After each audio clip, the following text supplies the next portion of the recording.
कृष्ण को लल्ला समझे, कृष्ण को लल्ला बोले। कृष्ण को लल्ला समझे, कृष्ण को लल्ला बोले। श्याम के प्यार में पागल हुई वो श्याम दीवानी, अगर भजनों में लागे छोड़ दे दाना पानी। अगर भजनों में लागे छोड़ दे दाना पानी। प्यार करने लागी इससे, प्यार करने लागी इससे, अपने पुत्र समान। भगत के वश में है भगवान, भगत के वश में है भगवान। भगत के वश में है भगवान, भगत के वश में है भगवान।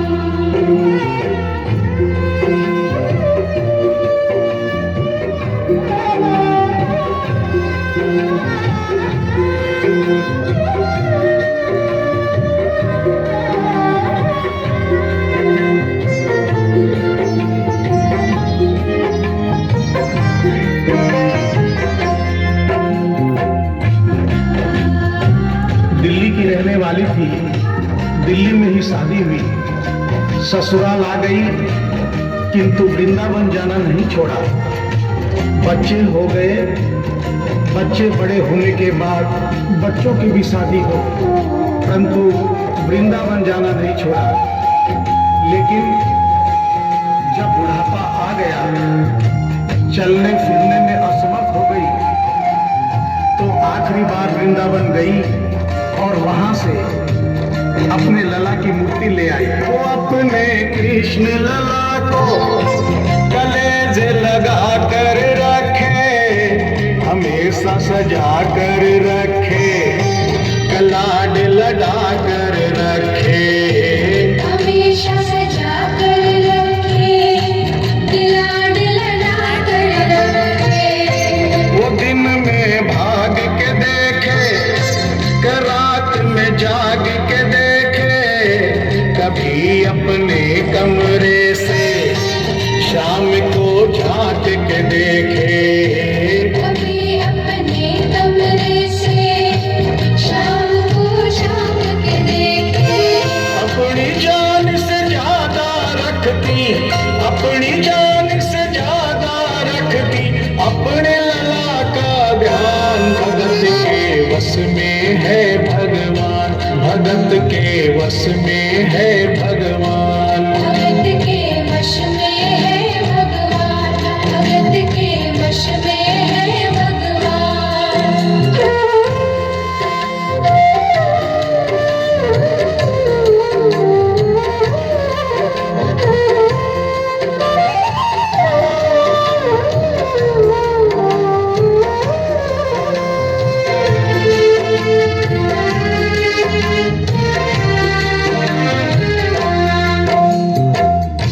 जन्माष्टमी का दिन आया, दुर्भाग्य से बुढ़िया माई की तबीयत खराब हो गई। अपने बेटे बहू से बोली, बेटा मेरे लला को दूध से स्नान करा दो, माखन मिश्री का भोग लगा दो, एवं चंदन घिसकर चंदन का लेप लगा दो, और आज इसका जन्मदिन है, इसके कपड़े भी बदल दो।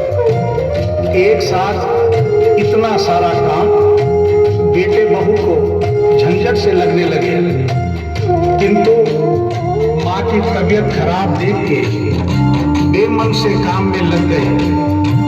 कपड़े बदलने के लिए जो ही मूर्ति को उठाया, अचानक मूर्ति हाथ से गिर गई। बगल के कमरे में माँ बैठी थी, उसके कलेजे को धक्का सा लगा। माँ का दिल जान गया कोई अनहोनी हुई है।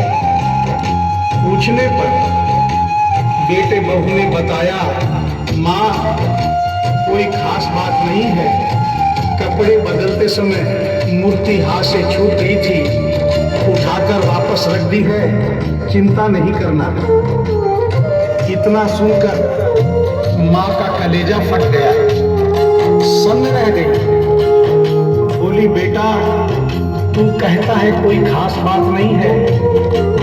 छोटा सा लल्ला इतने ऊपर से गिरा, पता नहीं कहाँ कहाँ चोटाई होगी, पता नहीं मेरा लल्ला सही सलामत है या नहीं। अपने बेटे बहू से बोली, ओ लल्ला लल्ला पुकारे, हाय क्या जुल्म हुआ रे, बुढ़ापा बिगड़ गया जी, लाल मेरा कैसे गिरा रे। बुढ़ापा बिगड़ गया जी, लाल मेरा कैसे गिरा रे। जाओ डॉक्टर को लाओ, लाल का हाल दिखाओ, अगर इसको कुछ हो गया मुझे भी मार गिराओ। अगर इसको कुछ हो गया मुझे भी मार गिराओ। रोते रोते पागल हो गई, रोते रोते पागल हो गई, घर वाले परेशान, भगत के वश में है भगवान, भगत के वश में है भगवान। भगत के वश में है भगवान, भगत के वश में है भगवान।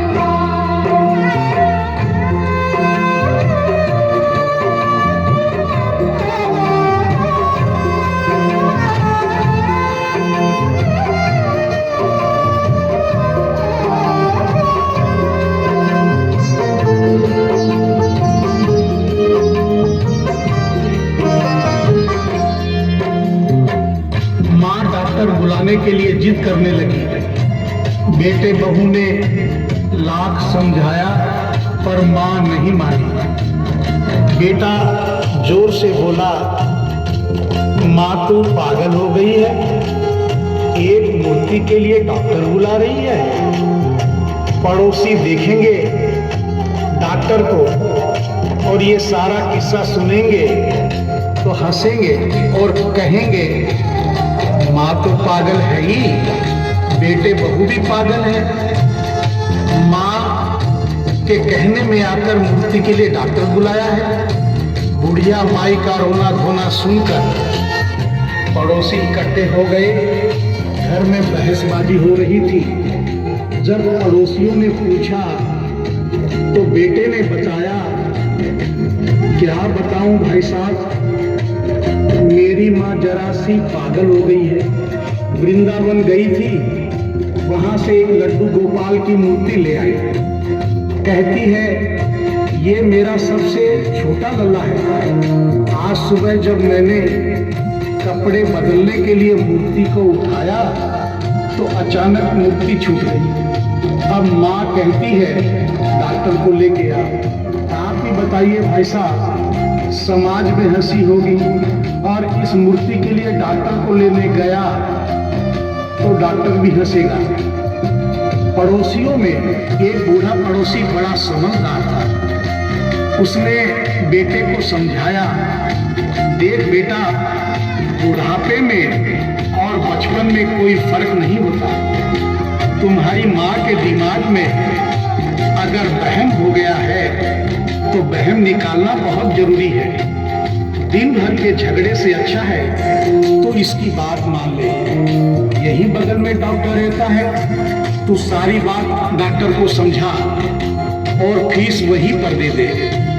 तेरी माँ तेरी बात नहीं मानेगी, परंतु डॉक्टर आकर समझाएगा तो उसकी बात मान जाएगी। घर का झगड़ा भी खत्म हो, तेरी माँ का बहन भी खत्म। बेटे को बात समझ में आ गई।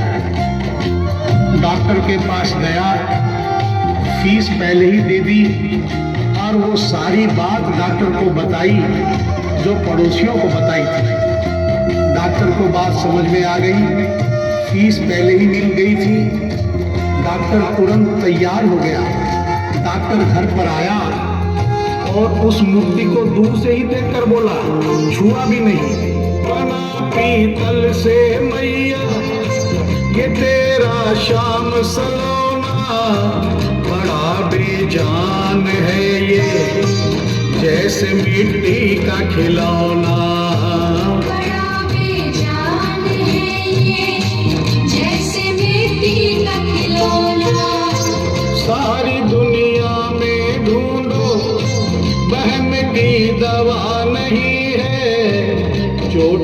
पीतल को आए, ऐसा तो हुआ नहीं है। चोट पीतल को आए, ऐसा तो हुआ नहीं है। केवल तेरी ममता है ये, केवल तेरी ममता है ये, मूर्ति है बेजान, भगत के बस में है भगवान, भगत के बस में है भगवान। भगत के वश में है भगवान, भगत के वश में है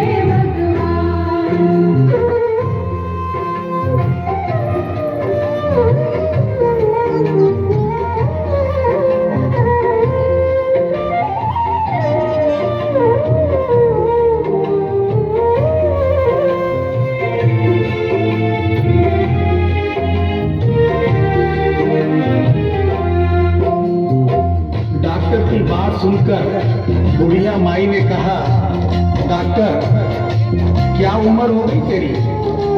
डॉक्टर सुनकर हक्का बक्का हो गया, बोला माई 65 साल। माँ बोली डॉक्टर तूने जिंदगी के 65 साल बेकार कर दिए।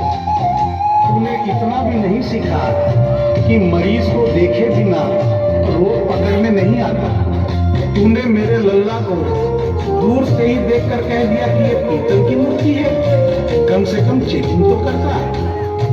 डॉक्टर को अपनी गलती का एहसास भी हुआ और थोड़ा गुस्सा भी आया। उसने कहा, ले माई तेरा बहन निकाल देता हूँ। उसने मूर्ति के माथे पर हाथ रखा और कहा, बोल माई क्या है? कुछ नहीं है।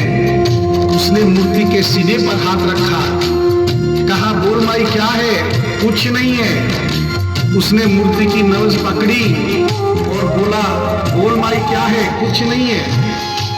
तब बुढ़िया माई बोली प्यार से, देख डॉक्टर मेरा लल्ला अभी बहुत छोटा है और तू बूढ़ा हो गया है। हो सकता है मेरे बेटे की नब्ज धीरे चल रही हो, सीना धीरे से धड़कता हो, तू हाथ से नहीं पकड़ पा रहा हो, माँ की ममता है नहीं मानती। तू मेरा बहन निकालने के लिए एक काम कर दे, अपनी बक्सा में एक मशीन रखता है। बुढ़िया माई को स्टेथोस्कोप का नाम नहीं मालूम था। वो मशीन धीरे से धड़कने वाली धड़कन भी पकड़ लेती है। एक बार उस मशीन से चेकिंग कर दे, मेरा बहन निकल जाएगा। डॉक्टर ने फीस ली थी, उसका फर्ज बनता था कि जैसे घर वाले बोले उनकी बात माने, चेकिंग तो करनी पड़ेगी। डॉक्टर ने बेमन से स्टेथोस्कोप निकाला, अपने दोनों कान में लगाकर गोल वाला चक्कर मूर्ति के सीने पर रख दिया। आगे क्या हुआ सुनिए। जो ही सीने से लगाया और डॉक्टर चकराया, उसने कई बार लगाया, पसीना जम कर आया। उसने कई बार लगाया, पसीना जम कर आया। देखिए अद्भुत माया, रह गया हक्का बक्का, पसीना लगा पहुँचने, छूट गया उसका छक्का। पसीना लगा पहुँचने, छूट गया उसका छक्का। धड़क रहा सीना लल्ला का, धड़क रहा सीना लल्ला का, मूर्ति में थे प्राण, भगत के वश में है भगवान, भगत के वश में है भगवान। भगत के वश में है भगवान, भगत के वश में है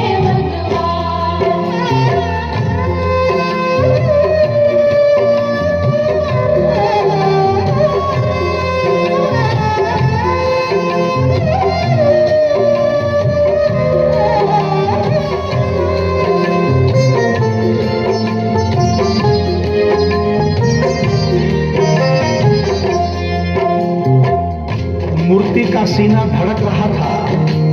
डॉक्टर के होश उड़ गए, हाथ कांप रहे थे। मन में सोच रहा था, अभी तक तो बुढ़िया माई को वहम था, कहीं मुझे तो वहम नहीं। उसने सैकड़ों बार चेकिंग की, धड़कन चल रही थी। डॉक्टर ने स्टेथोस्कोप अपने कान से निकाला और पसीने से लथपथ जमीन पर बैठ गया। बुढ़िया माई ने पूछा, डॉक्टर कुछ समझ में आया? मेरे लल्ला को क्या हुआ? अब तो ठीक है। डॉक्टर ने बड़ी हिम्मत बटोर कर कहा, मैया मैं डॉक्टर हूँ, नब्ज देखकर सारी बीमारी पकड़ लेता हूँ। मैया मुझे सारा माजरा समझ में आ गया है। जो कन्हैया के दिल की धड़कन सुन ले, उसकी आत्मा में तो ज्ञान हो ही जाता है। डॉक्टर को भी ज्ञान हो गया था।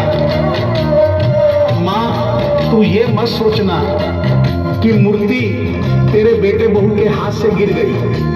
बेटे बहू को दोष मत देना, उन्हें नहीं डांटना। माँ तेरा लल्ला कैसे गिरा ये डॉक्टर जान गया है। मेरी बक्सा में ऐसी कोई दवाई नहीं जो तेरे लल्ला के लिए बनी हो। डॉक्टर को आत्मा में ज्ञान होने से उसने बड़ी भक्तिपूर्ण और भावनापूर्ण बात माँ को बताई कि माँ इसकी एक ही दवाई है जो किसी डॉक्टर के पास नहीं, माँ वो सिर्फ तेरे पास है। माँ से मिलने की खातिर ये लल्ला मचल गया था, तुम्हारी गोद में आने जरा सा उछल गया था। तुम्हारी गोद में आने जरा सा उछल गया था। तो इसको गोद में ले, लाल मुस्काने लगेगा। गोद में खुद भी नाचे, तुम्हें भी नचाने लगेगा। गोद में खुद भी नाचे, तुम्हें भी नचाने लगेगा।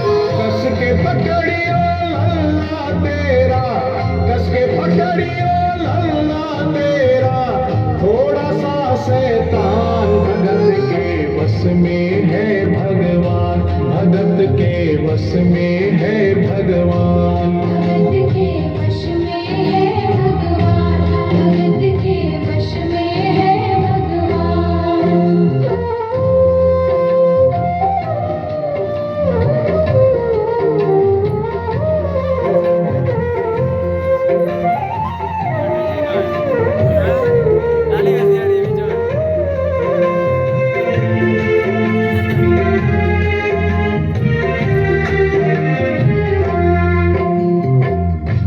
डॉक्टर इतना कहकर उठा, ब्रीफ केस वही छोड़ी, स्टेथोस्कोप वही पड़ा रहा जो फीस पहले से ही लेकर जेब में डाली थी, निकाल कर गद्दे पर पटक ली और जाने लगा। बुढ़िया माई बोली, डॉक्टर अपना सारा सामान छोड़कर कहाँ जा रहा है? कम से कम अपनी बक्सा को लेते जा।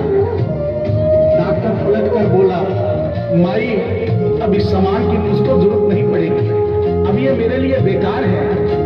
और डॉक्टर आंख में आंसू भरकर बोला, देख तेरे लाल की माया, बड़ा घबरा रहा हूँ। जहाँ से तू लल्ला लाई वहीं पे जा रहा हूँ।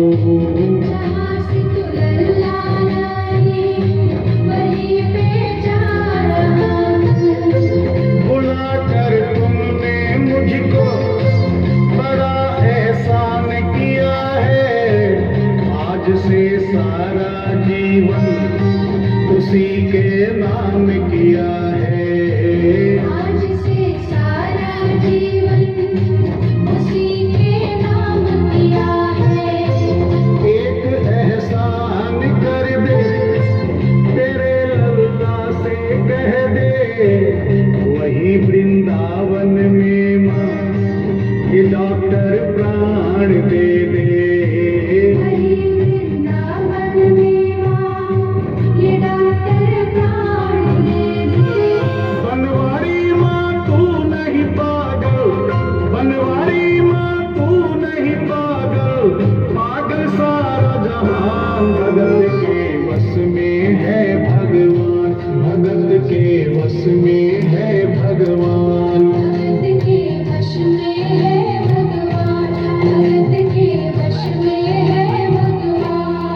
करिश्मे को सुनकर इस सच्चाई को स्वीकार करना पड़ेगा कि माँ की ममता के